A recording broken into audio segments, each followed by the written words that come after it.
Welcome, ladies and gentlemen, to another video. My name is Mikołaj Maria Davidowski, and today I'd like to talk about concentration. It is single most important thing to develop, in my experience and in my opinion. Forget about self-discipline. Self-discipline comes from having great concentration, because unless you can remain focused upon that which you are doing, you don't have self-discipline. Because one minute you're gonna be thinking about the gym, and the next minute you're gonna be thinking about your dinner. Concentration, in my eyes, is the single most important aspect to develop before developing anything else. And especially if you want to develop yourself in spirituality. If you're seeking connection with the divine, what is going to happen is you're going to have your prayers, you're going to have your meditations, whatever you may be using to get there, and you're going to be tested where things on the outside are going to be happening purposefully by the will of God to test your mettle, so to speak. They are going to be there to test if you're really truly devoted to your cause. There are going to be phones ringing, people knocking on the doors, there's going to be messages, there's going to be things randomly falling in your rooms out of nowhere with all the windows closed. What's going to be happening in order to see if you truly want that which you're working towards, if you have the mental fortitude to stay present in a present moment, regardless of what happens around you, and remain your concentration, your focus, your intention true upon the light, upon the one.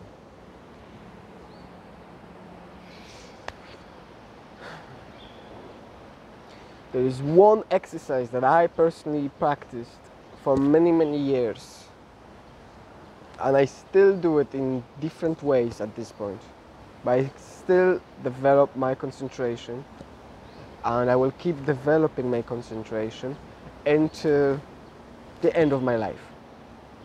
Because in my eyes, you cannot have self-discipline without having concentration, and as you know, self-discipline is vital to achieving basically anything.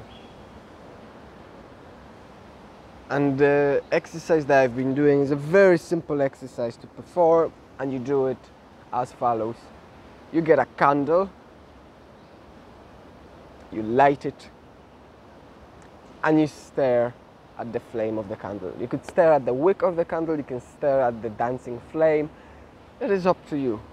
But you're only staring at the wick of the candle or at the flame of the candle.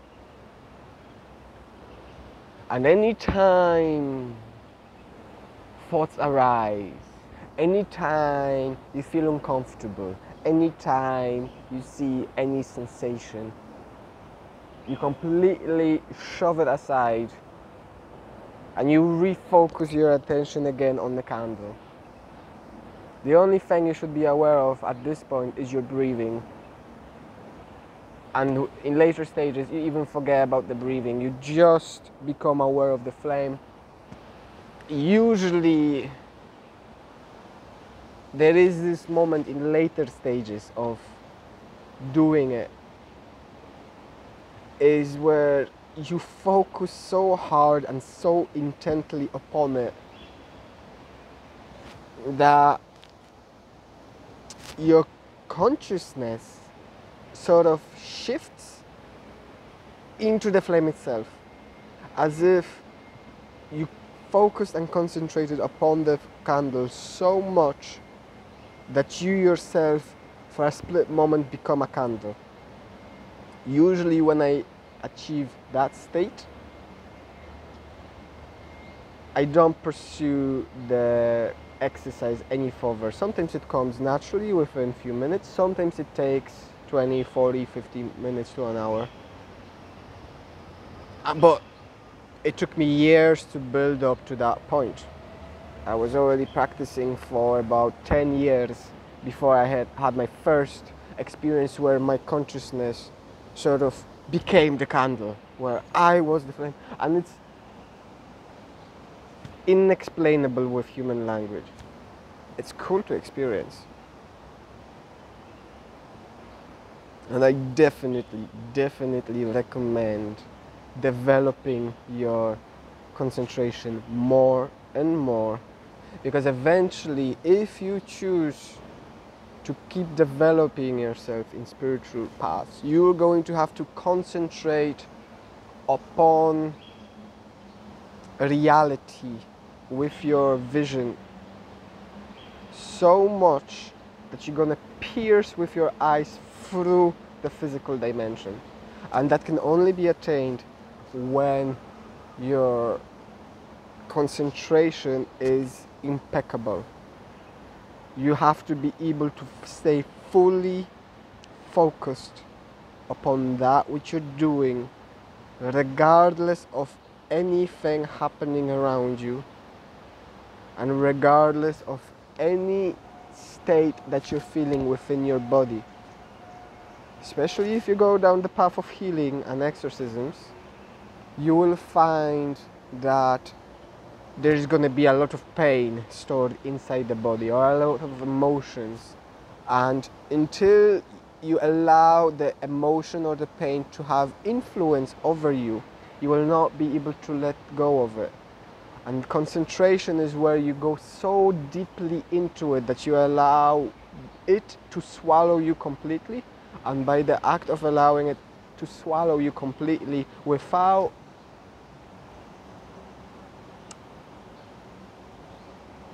allowing it to possess you, that's the best words you can use, it disappears. It's as if it was never there. You focus upon it, you concentrate upon it so intently that you push it to the absolute extreme form of itself. And by doing so, it disappears because it never existed in the first place. And by chasing it and understanding it in its deepest essence allows you to transform it into its counter opposite and release it. But we're going quite advanced today. Let's stick to the basics. You've got a candle, you watch the candle, a thought pops into your head. It doesn't matter if you are stuck in the thought for a minute, 10 minute, 20 minute period. At the beginning it's normal. You're gonna be attached to your thoughts, you're gonna be attached to the stories and the illusions that are in your head. And because of that, your concentration is gonna be all over the place. One moment you're gonna be thinking about the monkey on the branch, next thing you're going to be thinking about the dishwashing, the next thing you're going to be thinking about your dinner, the next thing you're going to be thinking about the fact that you're not looking at the candle. And then the next minute you're going to be looking at the candle, thinking about looking at the candle. It's normal. It's a process. With time, as time progresses, as you choose to remain fully focused and concentrated upon the candle, you'll find that there are larger and larger spaces of freedom in between. There's going to be these spaces, especially in between the breaths, that you sort of have to get used to, that they're just your natural state. Because in the beginning you're going to notice that there is a space between your breath and breathe in and breath out. There's this space that you hold. And when you first stop having thoughts, you notice that there's this space where there's this nothingness. But because you notice the space, you start thinking again. And that's a trap. You have to sort of realize that this is just a natural state, that it's nothing extraordinary. And it's natural that there can be a void, there can be nothingness, and from the nothingness you can bring things forth. Advanced stages again. It's very similar to the meditation of focusing on your breath. That also develops concentration, but using the flame and open eyes in particular brings it up a little notch, and it gives you a little bit different stepping blocks that you can work upon. Because later on with meditation you can go into deeper states of meditation, and you can go deeper into the body and things like that. However, with the open eyes you can work more with visualization and seeing things and seeing through things and things like that. So it allows you to develop different paths, and with these fundamentals that I'm trying to give you, I want to provide the widest array of paths for you to choose from once you master the basics, so that you're not closed. Especially these exercises are going to allow you to fully develop in destruction, in creation, in healing, in exorcisms, in all forms of magic, consciousness, spirit, high magic, ceremonial, whatever you want to call the names. It's going to help you in so many ways. Leaving the body, astral traveling, walking through different dimensions, picking up other bodies in different dimensions, realigning yourself, doing past life stuff. All of it. It's going to allow you to do all of it, basically. There are a few exceptions, and you'll have to discover that on your own. Because I personally was not interested in developing myself in that manner. You'll find that the connection, empathy, all of that, you're going to be able to build using these basic exercises. I only tell you about 4 to 5 exercises max. I reduced them for you so you don't have to waste time. I went through hundreds and hundreds of exercises and mastered each one to see what it gives and what it leads to. And I spent countless amount of hours grinding these exercises to perfection to see where they could lead me.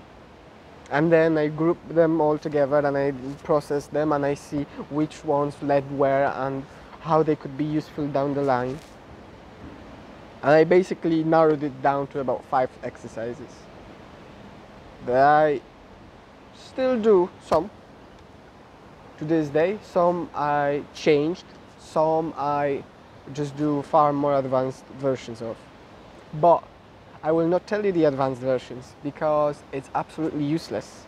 Because if I tell you the advanced version, you're gonna do the basic one for a month, 2 or half a year, and you're gonna think, and that's the trap, you're gonna think that you have mastered it and that it's easy because it's starting to become quite easy to perform. And you're going to move on to the advanced without actually building the concrete change within you that allows you to naturally create better versions of it. And if you try to play around with it yourself too early, you're going to see that there's going to be 0 results. So you know yourself that there's something not right. So you know you need to practice more. Because if you cannot see a ball of light here, there's no point you trying to see 2 balls of light, you know? Just as an example. Develop your concentration. This is a key element to everything. Without your concentration and focus, and I use these words interchangeably. This is the way I would describe concentration and focus is you single-mindedly bring all of your attentions into one point and you hold it there.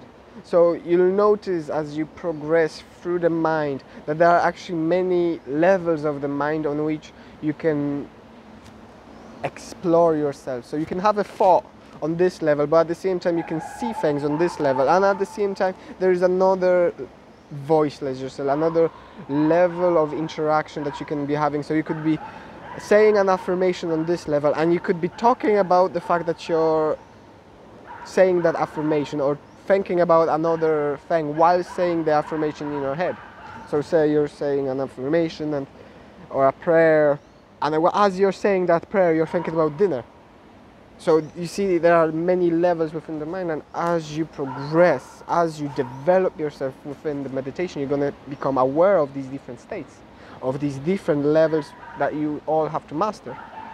And once you see all of them, and you can use them at will, let's just call it, you can then bring all of them together into one point and become fully focused upon one thing. You know, this is why you can say the prayer with your mind, with your mouth, with your eye, you could say. It's like you could say it sort of like there is this eye inside of you that sees, and you can be saying the prayer visually.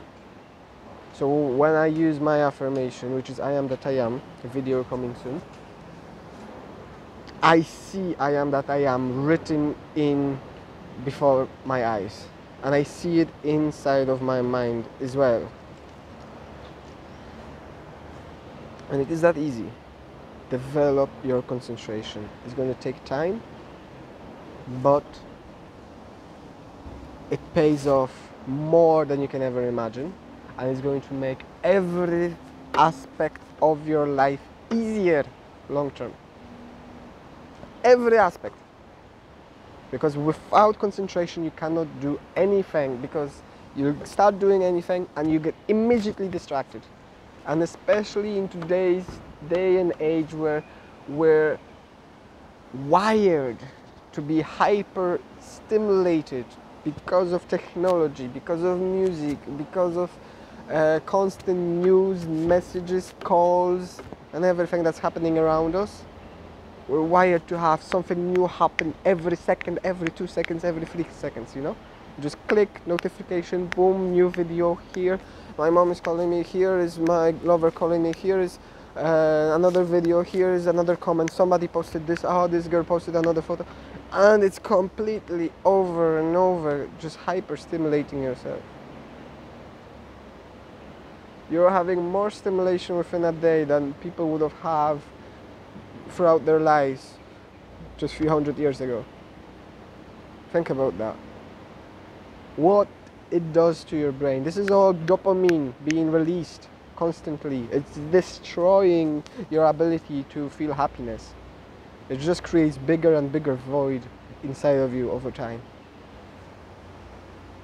You need to be laser focused upon that which you work. And you start that by staring at the candle. Thoughts appear, you go, fuck. Thoughts appear again, you go, get lost. You notice that you're judging your breaths, that they're not deep enough, that they're too shallow, that they're becoming short, that whatever. Doesn't matter. You're supposed to be looking at the candle. You're not supposed to worry about dinner. You're not supposed to. You set yourself a timer, alarm clock for 2 minutes, 5 minutes. During that time, heaven could open up. It doesn't matter to you. You're fully concentrated upon the candle. Hell could open up and your feet could start burning. It does not matter. You are staring at the candle at this moment. And that is the single job, single task that you're supposed to be doing. One time, a funny story, just a quick one. I was praying so intently that I didn't realize that there was an earthquake. And the earthquake went by and people evacuated from the building because apparently it was really strong. And I came downstairs later on and people were like, oh, the earthquake. I didn't even realize that there was an earthquake. I was so focused upon my prayer to the Almighty that I didn't even realize that the entire building was shaking and things have fallen over in my room. Because I am safe at all times. and I can devote my entirety to my prayer because I've developed the concentration to do so. Have a wonderful day yet again, and I wish all of the great blessings upon you, my friend. Keep on your path, find your path, stick to it. I'm here to show you different possibilities, and you gotta choose which work for you and which don't. But I'm sharing my path. I'm sharing what I've done, what works for me, and what doesn't work for me. Keep that in mind. Until the next time, have a wonderful day yet again, and bye.